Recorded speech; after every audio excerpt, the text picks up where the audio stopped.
Chapter 4. Lesson 4. The History of Taxes and the Power of Corporations. My rich dad just played the game smart, and he did it through corporations, the biggest secret of the rich. I remember in school being told the story of Robin Hood and his merry men. My teacher thought it was a wonderful story of a romantic hero who robbed from the rich and gave to the poor. My rich dad did not see Robin Hood as a hero. He called Robin Hood a crook. Robin Hood may be long gone, but his followers live on. I often still hear people say, "Why don't the rich pay for it?" Or, "The rich should pay more in taxes and give it to the poor." It is this Robin Hood fantasy, or taking from the rich to give to the poor, that has caused the most pain for the poor and the middle class. The reason the middle class is so heavily taxed is because of the Robin Hood ideal. The reality is that the rich are not taxed. It's the middle class, especially the educated upper-income middle class, who pays for the poor. Again, to understand fully how things happen, we need to look at the history of taxes. Although my highly educated dad was an expert on the history of education, my rich dad fashioned himself as an expert on the history of taxes. Rich Dad explained to Mike and me that originally, in England and America, there were no taxes. Occasionally, there were temporary taxes levied in order to pay for wars. The king or the president would put the word out and ask everyone to chip in. Taxes were levied in Britain for the fight against Napoleon from 1799 to 1816, and in America to pay for the Civil War from 1861 to 1865. In 1874, England made income tax a permanent levy on its citizens. In 1913, an income tax became permanent in the United States with the adoption of the 16th Amendment to the U.S. Constitution. At one time, Americans were anti-tax.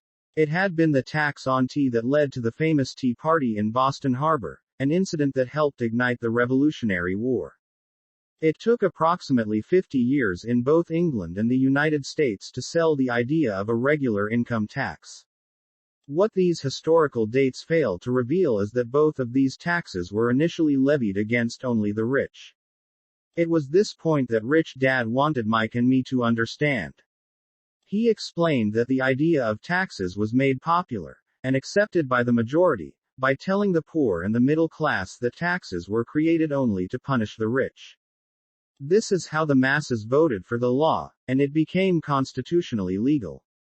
Although it was intended to punish the rich, in reality it wound up punishing the very people who voted for it, the poor and middle class. Once government got a taste of money, its appetite grew, said Rich Dad. Your dad and I are exactly opposite. He's a government bureaucrat, and I am a capitalist. We get paid, and our success is measured on opposite behaviors. He gets paid to spend money and hire people. The more he spends and the more people he hires, the larger his organization becomes. In the government, a large organization is a respected organization.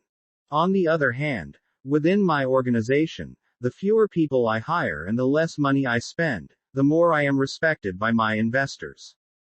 That's why I don't like government people. They have different objectives than most business people. As the government grows, more and more tax dollars are needed to support it. My educated dad sincerely believed that government should help people. He loved John F. Kennedy and especially the idea of the Peace Corps. He loved the idea so much that both he and my mom worked for the Peace Corps, training volunteers to go to Malaysia, Thailand, and the Philippines. He always strived for additional grants and budget increases so he could hire more people, both in his job with the Education Department and in the Peace Corps. From the time I was about 10 years old, I would hear from my rich dad that government workers were a pack of lazy thieves, and from my poor dad I would hear how my rich dad did not see rich were greedy crooks who should be Robin Hood as a hero. Made to pay more taxes. Both sides had he called Robin Hood valid points. It was difficult to go to a crook. Work for one of the biggest capitalists in town and come home to a father who was a prominent government leader. It was not easy to know which dad to believe. Yet when you study the history of taxes, an interesting perspective emerges. As I said, the passage of taxes was only possible because the masses believed in the Robin Hood theory of economics. Take from the rich, and give to everyone else. The problem was that the government's appetite for money was so great that taxes soon needed to be levied on the middle class, and from there it kept trickling down. However, the rich saw an opportunity because they don't play by the same set of rules. The rich knew about corporations, which became popular in the days of sailing ships.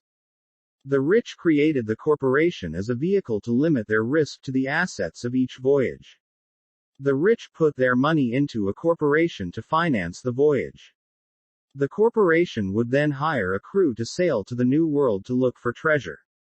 If the ship was lost, the crew lost their lives, but the loss to the rich would be limited only to the money they invested for that particular voyage. The diagram that follows shows how the corporate structure sits outside your personal income statement and balance sheet. Corporation income statement, income, personal income statement, income, expenses, personal balance sheet, assets, liabilities. It is the knowledge of the legal corporate structure that really gives the rich a vast advantage over the poor and the middle class. Having two fathers teaching me, one a socialist and the other a capitalist, I quickly began to realize that the philosophy of the capitalist made more financial sense to me. It seemed to me that the socialists ultimately penalized themselves due to their lack of financial education. No matter what the take from the rich crowd came up with, the rich always found a way to outsmart them. That is how taxes were eventually levied on the middle class. The rich outsmarted the intellectuals solely because they understood the power of money, a subject not taught in schools. How did the rich outsmart the intellectuals? Once the take from the rich tax was passed, cash started flowing into government coffers. Initially, people were happy. Money was handed out to government workers and the rich. It went to government workers in the form of jobs and pensions, and it went to the rich via their factories receiving government contracts. The government received a large pool of money, but the problem was the fiscal management of that money. The government ideal is to avoid having excess money. If you fail to spend your allotted funds, you risk losing it in the next budget. You would certainly not be recognized for being efficient. Business people, on the other hand, are rewarded for having excess money and are applauded for their efficiency. As this cycle of growing government spending continued, the demand for money increased, and the tax the rich idea was adjusted to include lower income levels, down to the very people who voted it in, the poor and the middle class. True capitalists used their financial knowledge to simply find an escape. They headed back to the protection of a corporation. But what many people who have never formed a corporation don't know is that a corporation is not really a thing. A corporation is merely a file folder with some legal documents in it, sitting in some attorney's office and registered with a state government agency. It's not a big building or a factory or a group of people. A corporation is merely a legal document that creates a legal body without a soul. Using it, the wealth of the rich was once again protected. It was popular because the income tax rate of a corporation is less than the individual income tax rates. In addition, certain expenses could be paid by a corporation with pre-tax dollars. This war between the haves and have-nots has raged for hundreds of years. The battle is waged whenever and wherever laws are made, and it will go on forever. The problem is that the people who lose are the uninformed. The ones who get up every day and diligently go to work and pay taxes. If they only understood the way the rich play the game, they could play it too. Then they would be on their way to their own financial independence. This is why I cringe every time I hear a parent advise their children to go to school so they can find a safe, secure job. An employee with a safe, secure job, without financial aptitude, has no escape. Average Americans today work 4 to 5 months for the government just to cover their taxes. In my opinion, that is simply too long. The harder you work, the more you pay the government. That is why I believe that the idea of take from the rich, backfired on the very people who voted it in. Every time people try to punish the rich don't simply comply. They react. They have the money, power, and intent to change things. They don't just sit there and voluntarily pay more taxes. Instead, they search for ways to minimize their tax burden. They hire smart attorneys and accountants, and persuade politicians to change laws or create legal loopholes. They use their resources to effect change. The tax code of the United States also allows other ways to reduce taxes. Most of these vehicles are available to anyone, but it is the rich who find them because they are minding their own business. For example, 1031 is jargon for Section 1031 of the Internal Revenue Code, which allows a seller to delay paying taxes on a piece of real estate that is sold for a capital gain through an exchange for a more expensive piece of real estate. Real estate is one investment vehicle that has a great tax advantage. As long as you keep trading up in value, you will not be taxed on the gains until you liquidate. People who don't take advantage of these legal tax savings are missing a great opportunity to build their asset columns. The poor and middle class don't have the same resources. They sit there and let the government's needles enter their arm and allow the blood donation to begin. Today, I am constantly shocked at the number of people who pay more taxes, or take fewer deductions, simply because they are afraid of the government. I have friends who have had their businesses shut down and destroyed, only to find out it was a mistake on the part of the government. I realize all that, but the price of working from January to May is a high price to pay for that intimidation. My poor dad never fought back. My rich dad didn't either. He just played the game smarter, and he did it through corporations, the biggest secret of the rich. You may remember the first lesson I learned from my rich dad. I was a little boy of 9 who had to sit and wait for him to choose to talk to me. I sat in his office waiting for him to get to me. He was ignoring me on purpose. He wanted me to recognize his power and to desire to have that power for myself one day. During all the years I studied and learned from him, he always reminded me that knowledge is power. And with money comes great power. If you work for money, that requires the right knowledge to you give the power to keep it and make it multiply. Without that knowledge, the world pushes you, you employer. If money works for you, around.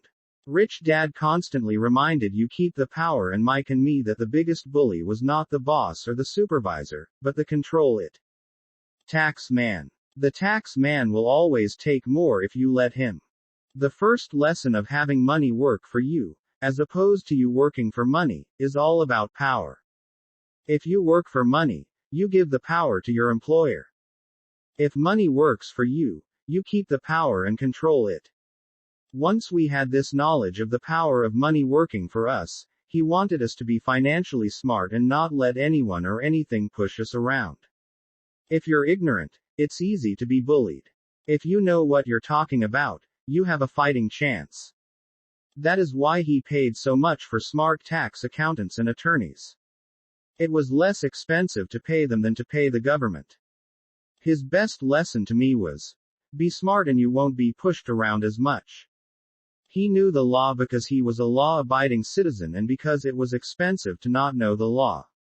If you know you're right, you're not afraid of fighting back. Even if you are taking on Robin Hood and his band of merry men. My highly educated dad always encouraged me to land a good job with a strong corporation. He spoke of the virtues of working your way up the corporate ladder.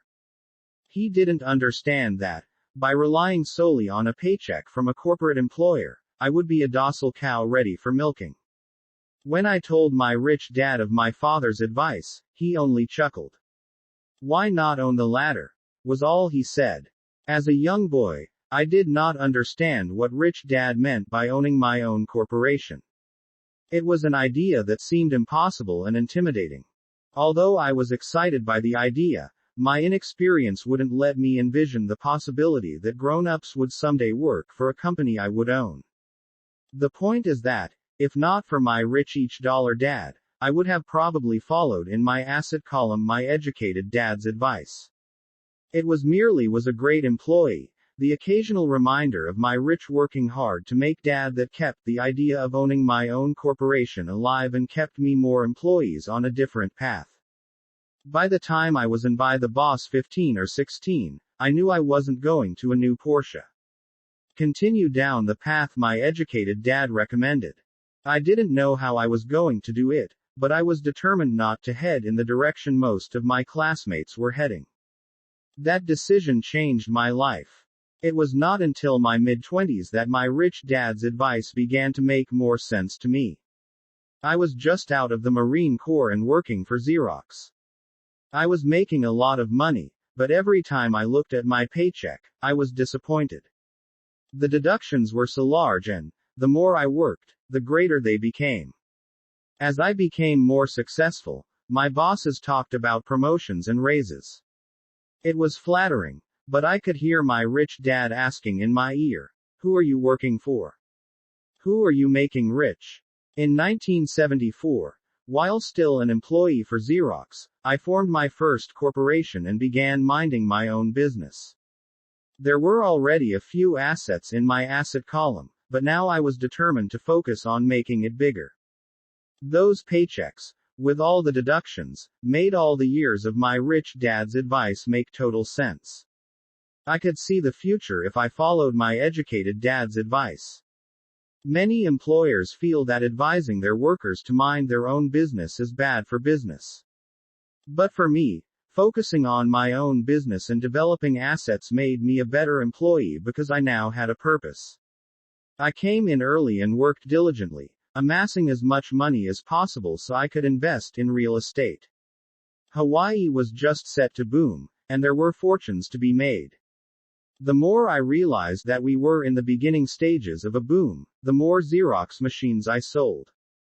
The more I sold, the more money I made and, of course, the more deductions came out of my paycheck.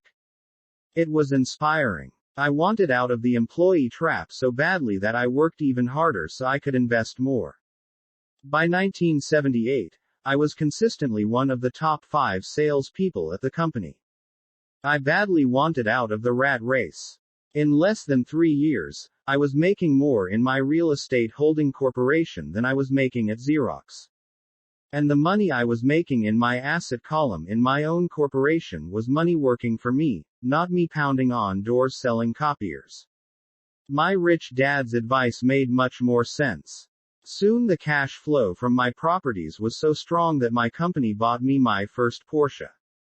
My fellow Xerox salespeople thought I was spending my commissions. I wasn't. I was investing my commissions in assets. My money was working hard to make more money. Each dollar in my asset column was a great employee, working hard to make more employees and buy the boss a new Porsche with before-tax dollars. I began to work harder for Xerox. The plan was working, and my Porsche was the proof. By using the lessons I learned from my rich dad, I was able to get out of the proverbial rat race at an early age. It was made possible because of the strong financial knowledge I had acquired through rich dad's lessons. Without this financial knowledge, which I call financial intelligence or financial IQ, my road to financial independence would have been much more difficult. I now teach others in the hope that I may share my knowledge with them. I remind people that financial IQ is made up of knowledge from 4 broad areas of expertise. 1. Accounting. Accounting is financial literacy or the ability to read numbers. This is a vital skill if you want to build an empire. The more money you are responsible for, the more accuracy is required, or the house comes tumbling down. This is the left brain side, or the details. Financial literacy is the ability to read and understand financial statements, which allows you to identify the strengths and weaknesses of any business. 2. Investing. Investing is the science of making money. This involves strategies and formulas which use the creative right brain side. 3. Understanding markets. Understanding markets is the science of supply and demand. You need to know the technical aspects of the market, which are emotion-driven, in addition to the fundamental or economic aspects of an investment. Does an investment make sense or does it not make sense based on current market conditions? 4. The law of corporation wrapped around the technical skills of accounting, investing, and markets can contribute to explosive growth. A person who understands the tax advantages and protections provided by a corporation can get rich so much faster than someone who is an employee or a small business sole proprietor. It's like the difference between someone walking and someone flying. The difference is profound when it comes to long-term wealth. Tax advantages. A corporation can do many things that an employee cannot, like pay expenses before paying taxes. That is a whole area of expertise that is very exciting. Employees earn and get taxed, and they try to live on what is left. A corporation earns, spends everything it can, and is taxed on anything that is left. It's one of the biggest legal tax loopholes that the rich use. They're easy to set up and are not expensive if you own investments that are producing good cash flow. For example, by owning your own corporation, your vacations can be board meetings in Hawaii. Car payments, insurance, repairs, and health club memberships are company expenses. Most restaurant meals are partial expenses, and on and on. But it's done legally with pre-tax dollars. Protection from lawsuits. We live in a litigious society. Everybody wants a piece of your action. The rich hide much of their wealth using vehicles such as corporations and trusts to protect their assets from creditors. When someone sues a wealthy individual, they are often met with layers of legal protection and often find that the wealthy person actually owns nothing. They control everything, but own nothing. The poor and middle class try to own everything and lose it to the government or to fellow citizens who like to sue the rich. They learned it from the Robin Hood story. Take from the rich, and give it to the poor. It is not the purpose of this book to go into the specifics of owning a corporation. But I will say that if you own any kind of legitimate assets, I would consider finding out more about the benefits and protection offered by a corporation as soon as possible. There are many books written on the subject that will detail the benefits and even walk you through the steps necessary to set up a corporation. Garrett Sutton's books on corporations provide wonderful insight into the power of personal corporations. Financial IQ is actually the synergy of many skills and talents. I would say it is the combination of the 4 technical skills listed above that make up basic financial intelligence. If you aspire to great wealth, it is the combination of these skills that will greatly amplify your financial intelligence. In summary, business owners. With corporations: 1. Earn. 2. Spend. 3. Pay taxes. Employees who work for corporations: 1. Earn. 2. Pay taxes. 3. Spend. As part of your overall financial strategy, I recommend that you learn about the protection that legal entities can provide for businesses and assets. Chapter 5. Lesson 5. The rich invent money. Often in the real world, it's not the smart who get ahead, but the bold. Last night, I took a break from writing and watched a TV program on the history of a young man named Alexander Graham Bell. Bell had just patented his telephone and was having growing pains because the demand for his new invention was so strong. Needing a bigger company, he then went to the giant at that time, Western Union, and asked them if they would buy his patent and his tiny company. He wanted $100,000 for the whole package. The president of Western Union scoffed at him and turned him down, saying the price was ridiculous. The rest is history. A multi-billion-dollar industry emerged, and AT&T was born. The evening news came on right after the story of Alexander Graham Bell. On the news was a story of another downsizing at a local company. The workers were angry and complained that the company ownership was unfair. A terminated manager of about 45 years of age had his wife and 2 babies at the plant and was begging the guards to let him talk to the owners to ask if they would reconsider his termination. He had just bought a house and was afraid of losing it. The camera focused in on his pleading for all the world to see. Needless to say, it held my attention. I have been teaching professionally since 1984. It has been a great experience and a rewarding one. It is also a disturbing profession, for I have taught thousands of individuals and I see one thing in common in all of us, myself included. We all have tremendous potential, and we all are blessed with gifts. Yet the one thing that holds all of us back is some degree of self-doubt. It is not so much the lack of technical information that holds us back, but more the lack of self-confidence. Some are more affected than others. Once we leave school, most of us know that it is not so much a matter of college degrees or good grades that count.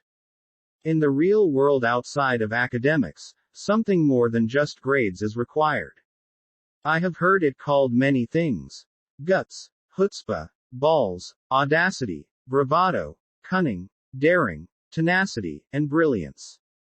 This factor, whatever it is labeled, ultimately decides one's future much more than school grades do. Inside each of us is one of these brave, brilliant, and daring characters. There is also the flip side of that character: people who could get down on their knees and beg if necessary. After a year in Vietnam as a Marine Corps pilot, I got to know both of those characters inside of me intimately. One is not better than the other. Yet as a teacher, I recognize that it was excessive fear and self-doubt that were the greatest detractors of personal genius. It broke my heart to see students know the answers, yet lack the courage to act on the answer. Often in the real world, it's not the smart who get ahead, but the bold. In my personal experience, your financial genius requires both technical knowledge as well as courage. If fear is too strong, the genius is suppressed. In my classes, I strongly urge students to learn to take risks, to be bold, and to let their genius convert that fear into power and brilliance. It works for some and just terrifies others. I have come to realize that for most people, when it comes to the subject of money, they would rather play it safe. I have had to field questions such as, why take risks? Why should I bother developing my financial IQ? Why should I become financially literate? And I answer, just to have more options. There are huge changes up ahead. In the coming years, there will be more people just like the young inventor Alexander Graham Bell. There will be 100 people like Bill Gates and hugely successful companies like Microsoft created every year, all over the world. And there also will be many more bankruptcies, layoffs, and downsizings. So why bother developing your financial IQ? No one can answer that but you. Yet I can tell you why I myself do it. I do it because it is the most exciting time to be alive. I'd rather be welcoming change than dreading change. I'd rather be excited about making millions than worrying about not getting a raise. This period we are in now is a most exciting time, unprecedented in our world's history. Generations from now, people will look back at this period of time and remark at what an exciting era it must have been. It was the death of the old and birth of the new. It was full of turmoil, and it was exciting. So why bother developing your financial IQ? Because if you do, you will prosper greatly. And if you don't, this period of time will be a frightening one. It will be a time of watching some people move boldly forward while others cling to worn-out life preservers. Land was wealth 300 years ago. So the person who owned the land owned the wealth. Later, wealth was in factories and production, and America rose to dominance. The industrialist owned the wealth. Today, wealth is in information. And the person who has the most timely information owns the wealth. The problem is that information flies around the world at the speed of light. The new wealth cannot be contained by boundaries and borders as land and factories were. The changes will be faster and more dramatic. There will be a dramatic increase in the number of new multimillionaires. There also will be those who are left behind. I find so many people struggling today, often working harder, simply because they cling to old ideas. They want things to be the way they were, and they resist change.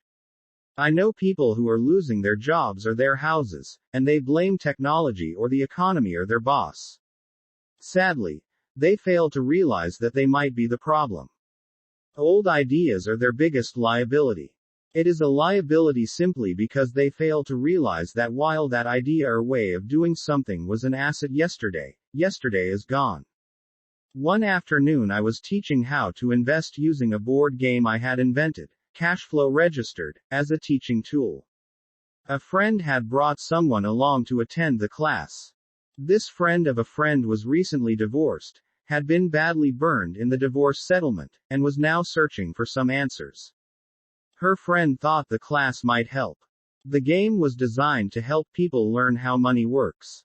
In playing the game, they learn about the interaction of the income statement with the balance sheet. You can play cash flow. They learn how cash flows between classic on the web at the two and how the road to wealth www.richdad.com and is through striving to increase your learn how money works. Monthly cash flow from the asset column to the point that it exceeds your monthly expenses. Once you accomplish this, you are able to get out of the rat race and out onto the fast track. As I have said, some people hate the game, some love it, and others miss the point. This woman missed a valuable opportunity to learn something. In the opening round, she drew a doodad card with the boat on it. At first she was happy. Oh, I've got a boat. Then, as her friend tried to explain how the numbers worked on her income statement and balance sheet, she got frustrated because she had never liked math. The rest of her table waited while her friend continued explaining the relationship between the income statement, balance sheet, and monthly cash flow. Suddenly, when she realized how the numbers worked, it dawned on her that her boat was eating her alive. Later on in the game, she was also downsized and had a child. It was a horrible game for her. After the class, her friend came by and told me that she was upset. She had come to the class to learn about investing and did not like the idea that it took so long to play a silly game. Her friend attempted to tell her to look within herself to see if the game reflected her in any way. With that suggestion, the woman demanded her money back. She said that the very idea that a game could be a reflection of her was ridiculous. Her money was promptly refunded, and she left. Since 1984, I have made millions simply by doing what the school system does not do. In school, most teachers lecture.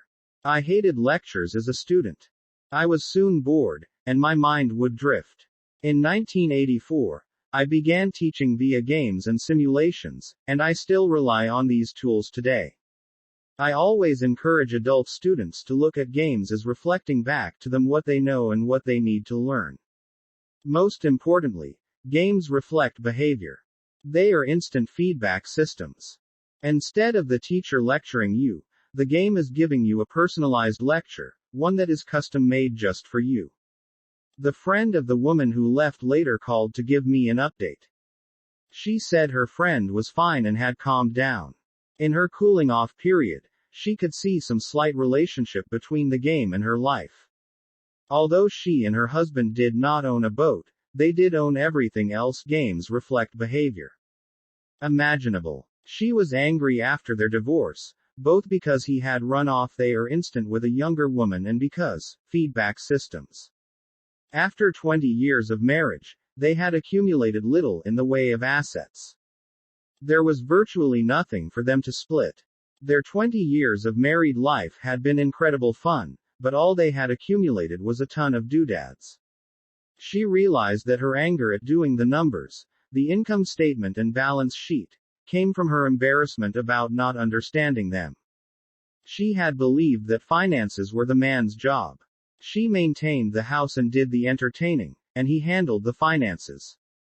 She was now quite certain that in the last 5 years of their marriage, he had hidden money from her.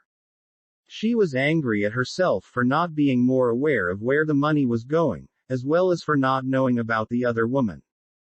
Just like a board game, the world is always providing us with instant feedback. We could learn a lot if we tuned in more. One day not long ago, I complained to my wife that the cleaners must have shrunk my pants. My wife gently smiled and poked me in the stomach to inform me that the pants had not shrunk. Something else had expanded. Me. The cash flow game was designed to give every player personal feedback. Its purpose is to give you options. If you draw the boat card and it puts you into debt, the question is, now what can you do? How many different financial options can you come up with? That is the purpose of the game. To teach players to think and create new and various financial options. Thousands of people throughout the world have played this game. The players who get out of the rat race the quickest are the people who understand numbers and have creative financial minds. They recognize different financial options. Rich people are often creative and take calculated risks. People who take the longest are people who are not familiar with numbers and often do not understand the power of investing. Some people playing Cashflow play Cashflow Classic gain lots of money in the game, but they don't know what to do with on the web at it. Even though they have money, www.richdad.com, everyone else seems to be getting what did you learn about ahead of them. And that is true in your true behavior from real life. There are a lot of people who playing the game have a lot of money and do not get ahead financially. Limiting your options is the same as hanging on to old ideas.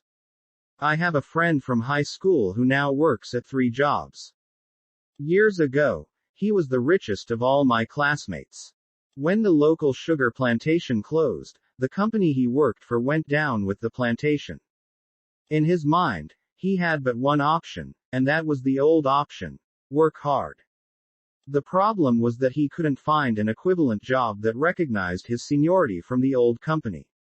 As a result, he is overqualified for the jobs he currently has, so his salary is lower. He now works 3 jobs to earn enough to survive. I have watched people playing Cashflow complain that the right opportunity cards are not coming their way. So they sit there. I know people who do that in real life. They wait for the right opportunity. I have watched people get the right opportunity card and then not have enough money. Then they complain that they would have gotten out of the rat race if they had had more money. So they sit there. I know people in real life who do that also. They see all the great deals, but they have no money. And I have seen people pull a great opportunity card, read it out loud, and have no idea that it is a great opportunity. They have the money, the time is right, they have the card, but they can't see the opportunity staring them in the face. They fail to see how it fits into their financial plan for escaping the rat race. And I know more people like that than all the others combined. Most people have an opportunity of a lifetime flash right in front of them, and they fail to see it. A year later, they find out about it, after everyone else got rich. Financial intelligence is simply having more options. If the opportunities aren't coming your way, what else can you do to improve your financial position? If an opportunity lands in your lap and you have no money and the bank won't talk to you, what else can you do to get the opportunity to work in your favor? If your hunch is wrong, and what you've been counting on doesn't happen, how can you turn a lemon into millions? That is financial intelligence. It is not so much what happens, but how many different financial solutions you can think of to turn a lemon into millions. It is how creative you are in solving financial problems. Most people only know one solution: work hard, save, and borrow. So why would you want to increase your financial intelligence? Because you want to be the kind of person who creates your own luck. You take whatever happens and make it better.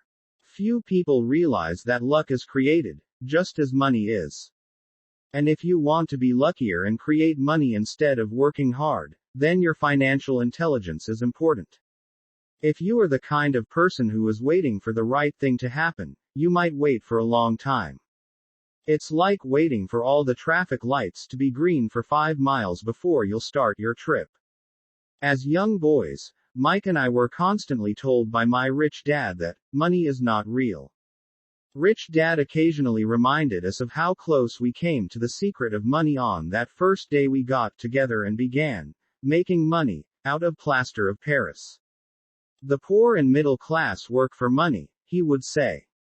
The rich make money. The more real you think money is, the harder you will work for it. If you can grasp the idea that money is not real, you will grow richer faster. What is it? Was a question Mike and I often came back with. What is money if it is not real? What we agree it is, was all Rich Dad would say. The single most powerful asset we all have is our mind. If it is trained well, it can create enormous wealth seemingly instantaneously.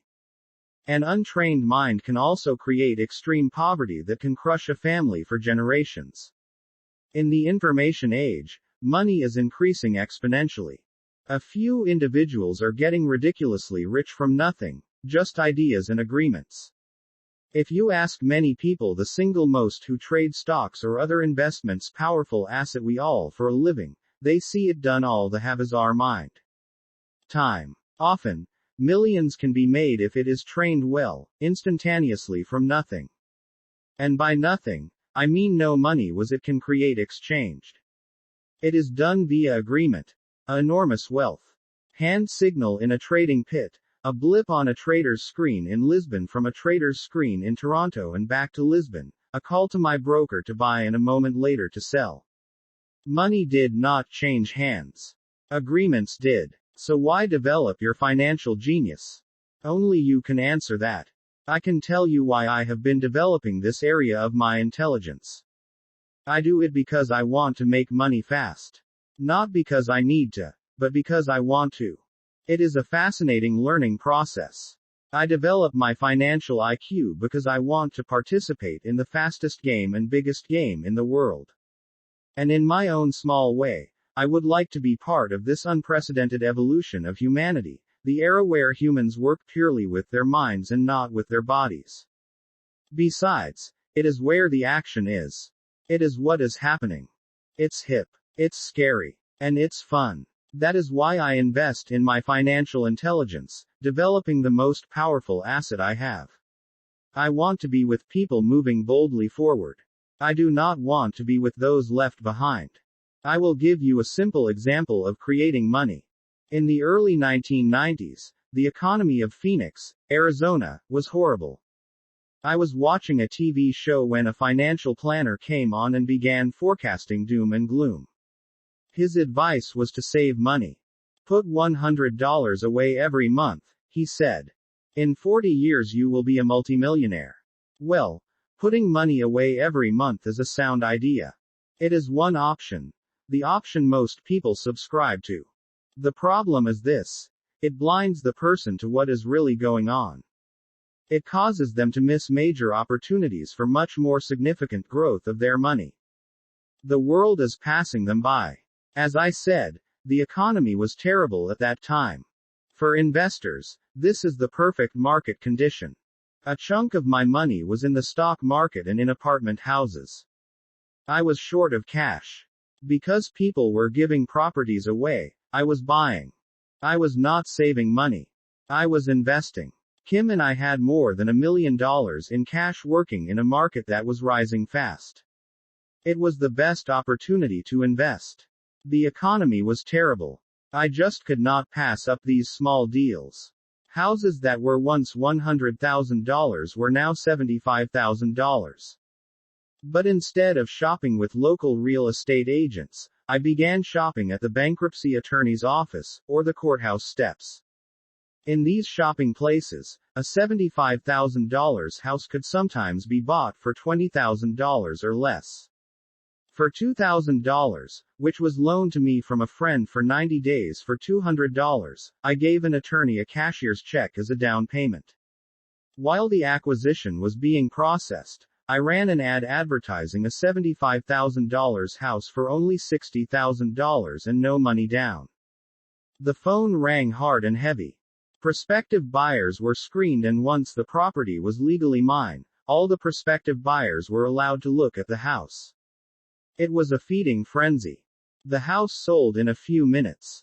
I asked for a $2,500 processing fee, which they gladly handed over, and the escrow and title company took over from there. I returned the $2,000 to my friend with an additional $200. He was happy, the home buyer was happy, the attorney was happy, and I was happy. I had sold a house for $60,000 that cost me $20,000. The $40,000 was created from money in my asset column in the form of a promissory note from the buyer. Total working time: 5 hours. So now that you are on your way to becoming more financially literate and skilled at reading numbers, I will show you why this is an example of money being invented. Income statement: $40,000 is created in the asset column. Money is invented without being taxed. At 10% interest, $4,000 a year in cash flow is added to income. Income: expenses, taxes, mortgage payment, balance sheet, assets, liabilities, $40,000 note, $20,000 mortgage. During this depressed market, Kim and I were able to do 6 of these simple transactions in our spare time. While the bulk of our money was in larger properties and the stock market, we were able to create more than $190,000 in assets, notes at 10% interest, in those 6 buy, create, and sell transactions. That comes to approximately $19,000 a year income, much of it sheltered through our private corporation. Much of that $19,000 a year goes to pay for our company cars, gas, trips, insurance, dinners with clients, and other things. By the time the government gets a chance to tax that income, it's been spent on legally allowed pre-tax expenses. Income statement: income. How much income would you have to earn if the government takes 50% in taxes? Job: salary, expenses, taxes, balance sheet, assets, savings. How long would it take you to save $40,000? Liabilities: this was a simple example of how money is invented, created, and protected using financial intelligence. Ask yourself, how long would it take to save $190,000? Would the bank pay you 10% interest on your money? And the promissory note is good for 30 years. I hope they never pay me the $190,000. I have to pay a tax if they pay me the principal, and besides, $19,000 paid over 30 years is a little over $500,000 in income. I have people ask what happens if the person doesn't pay. That does happen, and it's good news.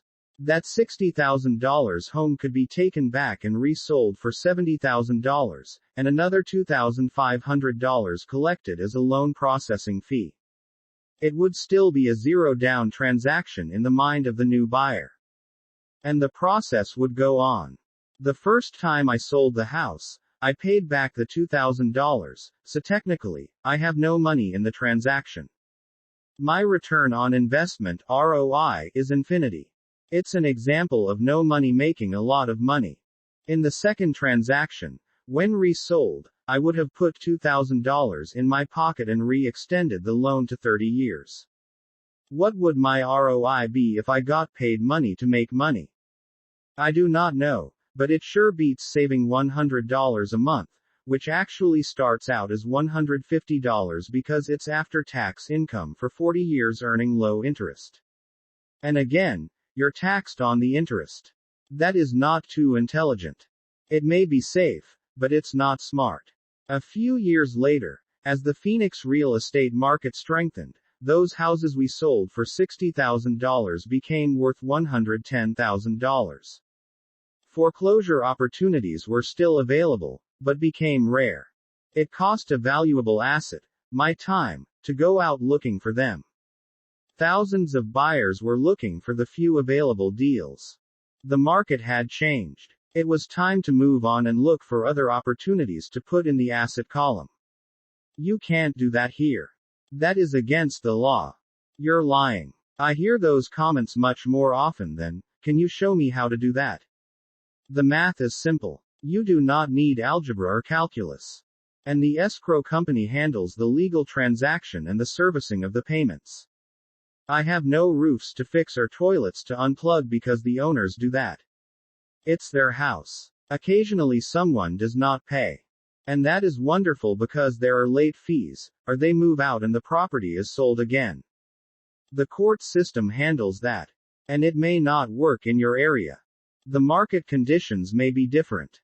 But the example illustrates how a simple financial process can create hundreds of thousands of dollars, with little money and low risk.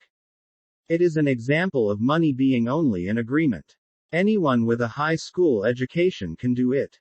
Yet most people won't. Most people listen to the standard advice of, work hard and save money. For about 30 hours of work, approximately $190,000 was created in the asset column, and no taxes were paid. Which one sounds harder to you? 1. Work hard. Pay 50% in taxes. Save what is left. Your savings then earn 5%, which is also taxed. Or 2.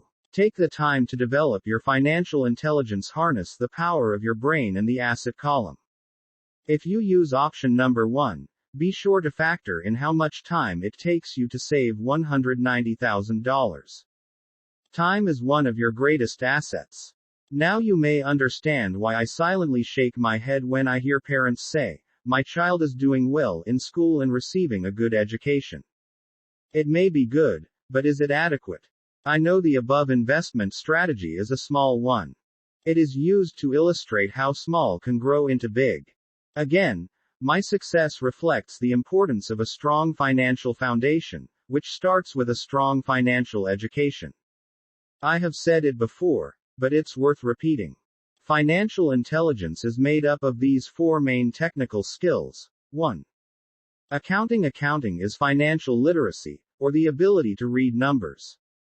This is a vital skill if you want to build businesses or investments. 2. Investing. Investing is the science of money, making money. 3. Understanding markets. Understanding markets is the science of supply and demand. Alexander Graham Bell gave the market what it wanted. So did Bill Gates. A $75,000 house offered for $60,000 that cost $20,000 was also the result of seizing an opportunity created by the market. Somebody was buying, and someone was selling. 4. The law. The law is the awareness of accounting, corporate, state and federal regulations. I recommend playing by the rules. It is this basic foundation, or the combination of these skills, that is needed to be successful in the pursuit of wealth, whether it be through the buying of small homes, apartment buildings, companies, stocks, bonds, precious metals, baseball cards, or the like. A few years later, the real estate market rebounded and everyone else was getting in. The stock market was booming, and everyone was getting in.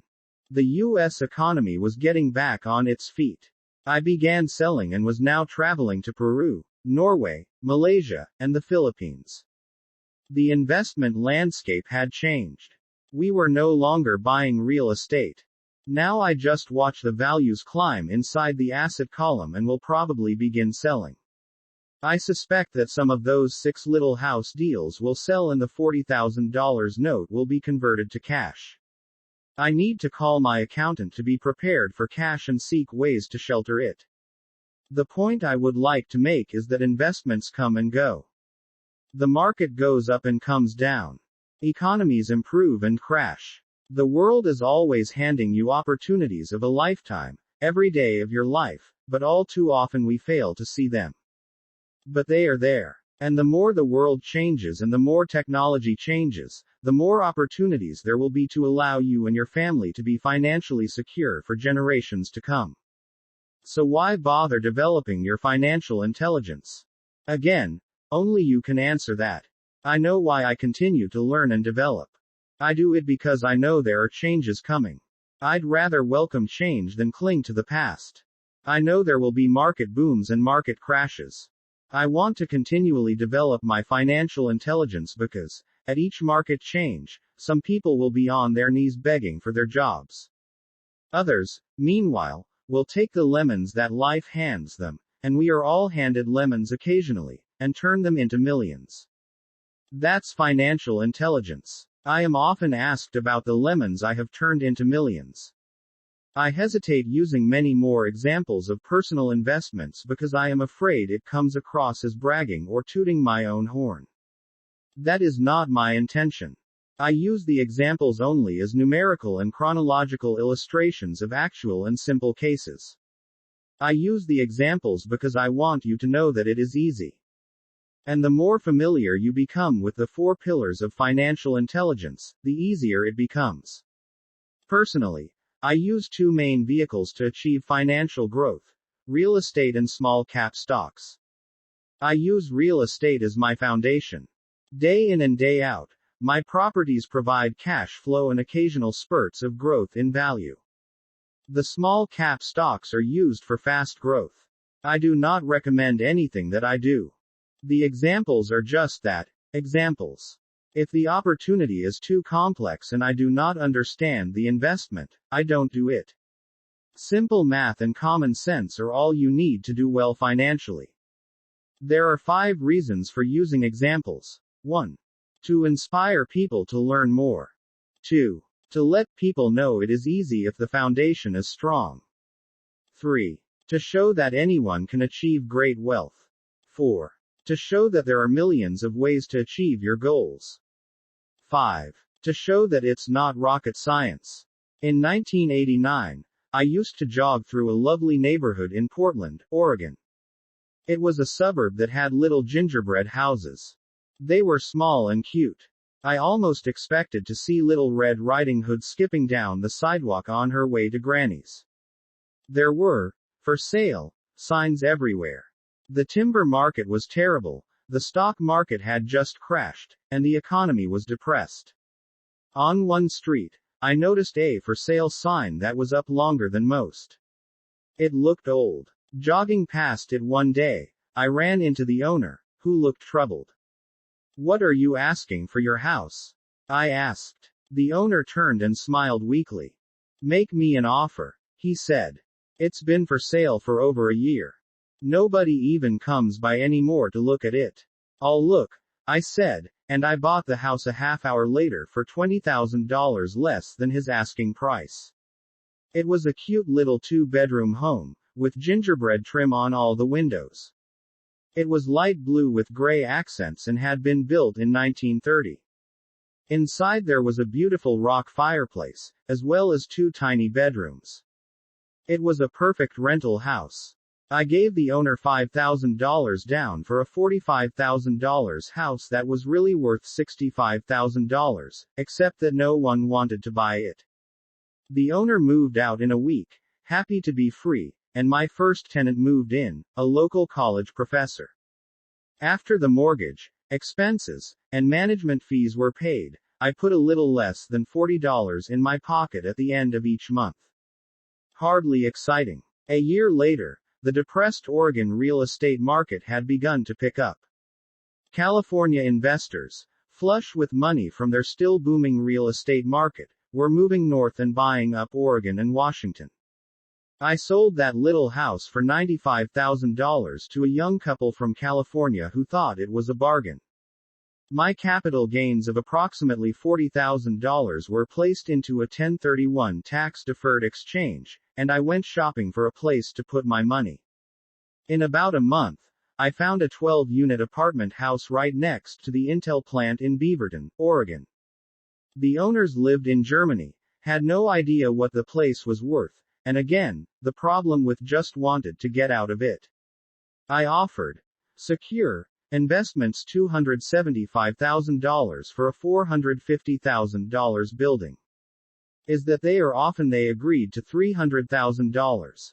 I bought it sanitized, that is, and held it for 2 years. Utilizing the made so safe that the same 1031 exchange process, we sold the building for $495,000 and bought a gains or less 30-unit apartment building in Phoenix, Arizona. We had moved to Phoenix by then to get out of the rain, and needed to sell anyway. Like the former Oregon market, the real estate market in Phoenix was depressed. The price of the 30-unit apartment building in Phoenix was $875,000, with $225,000 down. The cash flow from the 30 units was a little over $5,000 a month. The Arizona market began moving up and, a few years later, a Colorado investor offered us $1.2 million for the property. The point of this example is how a small amount can grow into a large amount. Again, it is a matter of understanding financial statements, investment strategies, a sense of the market, and the laws. If people are not versed in these subjects, then obviously they must follow standard dogma, which is to play it safe, diversify, and only invest in secure investments. The problem with secure investments is that they are often sanitized, that is, made so safe that the gains are less. Most large brokerage houses will not touch speculative transactions in order to protect themselves and their clients. And that is a wise policy. The really hot deals are not offered to people who are novices. Often, the best deals that make the rich even richer are reserved for those who understand the game. It is technically illegal to offer speculative deals to someone who is considered not sophisticated, but of course it happens.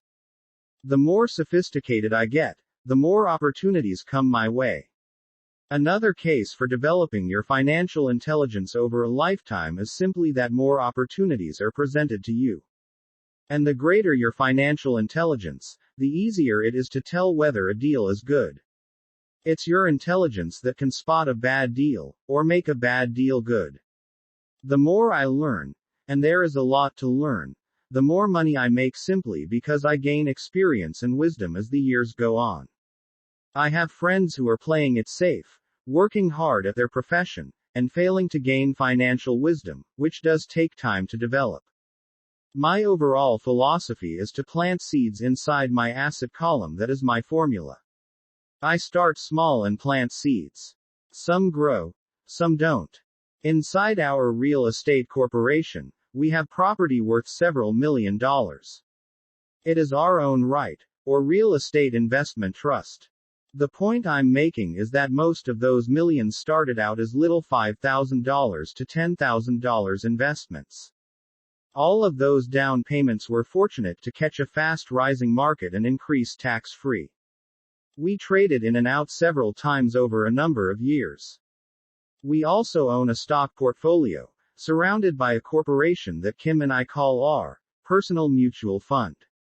We have friends who deal specifically with investors like us who have extra money each month to invest. We buy high-risk, speculative private companies that are just about to go public on a stock exchange in the United States or Canada. An example of how fast gains can be made are 100,000 shares purchased for 25 cents each before the company goes public. 6 months later, the company is listed, and the 100,000 shares now are worth $2 each. If the company is well managed, the price keeps going up, and the stock may go to $20 or more per share. There are years when our $25,000 has gone to $1 million in less than a year. It is not gambling if you know what you're doing. It is gambling if you're just throwing money into a deal and praying. The idea in anything is to use your technical knowledge, wisdom, and love of the game to cut the odds down, to lower the risk. Of course, there is always risk. It is financial intelligence that improves the odds. Thus, what is risky for one person is less risky to someone else. That is the primary reason I constantly encourage people to invest more in their financial education than in stocks, real estate, or other markets. The smarter you are, the better chance you have of beating the odds. The stock plays I personally invested in were extremely high risk for most people and absolutely not recommended. I have been playing that game since 1979 and have paid more than my share in dues. But if you will reread why investments such as these are high risk for most people, you may be able to set your life up differently, so that the ability to take $25,000 and turn it into $1 million in a year is low risk for you. As stated earlier, nothing I have written is a recommendation. It is only used as an example of what is simple and possible. What I do is small potatoes in the grand scheme of things. Yet for the average individual, a passive income of more it is not gambling if than $100,000 a year is nice and not you know what you're hard to achieve. Depending on the doing. It is gambling market and how smart you are. It could if you're just throwing be done in 5 to 10 years. If you keep your living expenses modest, $100,000 money into a deal coming in as additional income is in praying. Pleasant. Regardless of whether you work You can work if you like or take time off if you choose and use the government tax system in your favor, rather than against you. My personal basis is real estate. I love real estate because it's stable and slow moving. I keep the base solid. The cash flow is fairly steady and, if properly managed, has a good chance of increasing in value. The beauty of a solid base of real estate is that it allows me to take greater risks, as I do with speculative stocks. If I make great profits in the stock market, I pay my capital gains tax on the gain and then reinvest what's left in real estate, again further securing my asset foundation. A last word on real estate. I have traveled all over the world and taught investing. In every city, I hear people say you cannot buy real estate cheap. That is not my experience. Even in New York or Tokyo, or just on the outskirts of the city, prime bargains are overlooked by most people. In Singapore, with their high real estate prices, there are still bargains to be found within a short driving distance. So whenever I hear someone say, "You can't do that here," pointing at me, I remind them that maybe the real statement is, "I don't know how to do that here, yet." Great opportunities are not seen with your eyes. They are seen with your mind. Most people never get wealthy simply because they are not trained financially to recognize opportunities right in front of them. I am often asked, how do I start? In the final chapter of this book, I offer 10 steps that I followed on the road to my financial freedom. But always remember to have fun. When you learn the rules and the great opportunities vocabulary of investing and begin to not seen build your asset column, I think you'll with your eyes find that it's as fun a game as you've they are seen ever played. Sometimes you win and sometimes you learn. But have fun. Most with your mind. People never win because they're more afraid of losing. That is why I found school so silly. In school we learn that mistakes are bad, and we are punished for making them. Yet if you look at the way humans are designed to learn, we learn by making mistakes. We learn to walk by falling down. If we never fell down, we would never walk. The same is true for learning to ride a bike. I still have scars on my knees, but today I can ride a bike without thinking. The same is true for getting rich. Unfortunately, the main reason most people are not rich is because they are terrified of losing. Winners are not afraid of losing. But losers are. Failure is part of the process of success. People who avoid failure also avoid success. I look at money much like my game of tennis. I play hard, make mistakes, correct, make more mistakes, correct, and get better. If I lose the game, I reach across the net, shake my opponent's hand, smile, and say, "See you next Saturday." There are two kinds of investors. 1. The first and most common type is a person who buys a packaged investment. They call a retail outlet, such as a real estate company, a stockbroker, or a financial planner, and they buy something. It could be a mutual fund, a right, a stock, or a bond. It is a clean and simple way of investing. An analogy would be a shopper who goes to a computer store and buys a computer right off the shelf. 2. The second type is an investor who creates investments. This investor usually assembles a deal in the same way a person who buys components builds a computer. I do not know the first thing about putting components of a computer together, but I do know how to put pieces of opportunities together, or know people who know how. It is this second type of investor who is the more professional investor. Sometimes it may take years for all the pieces to come together. And sometimes they never do.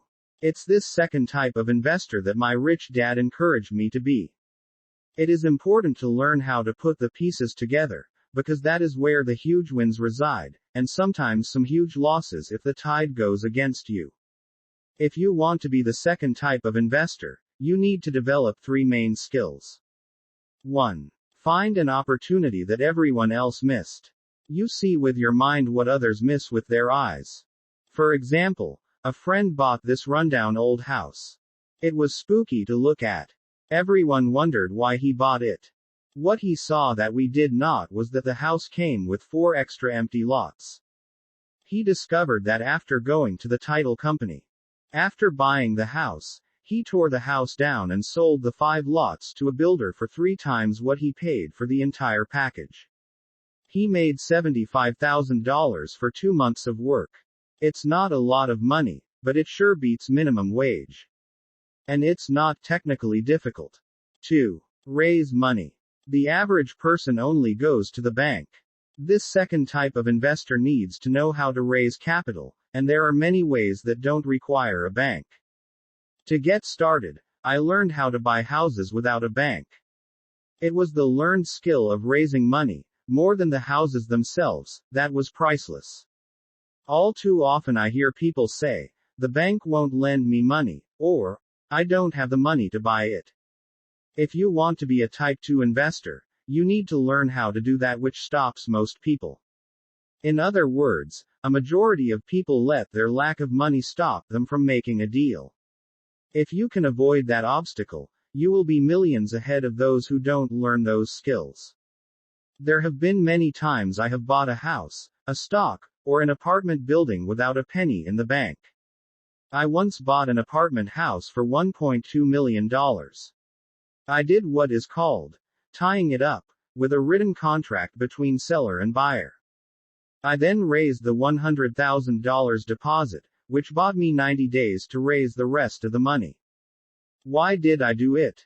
Simply because I knew it was worth $2 million. I never raised the money. Instead, the person who put up the $100,000 gave me $50,000 for finding the deal, took over my position, and I walked away. Total working time: 3 days.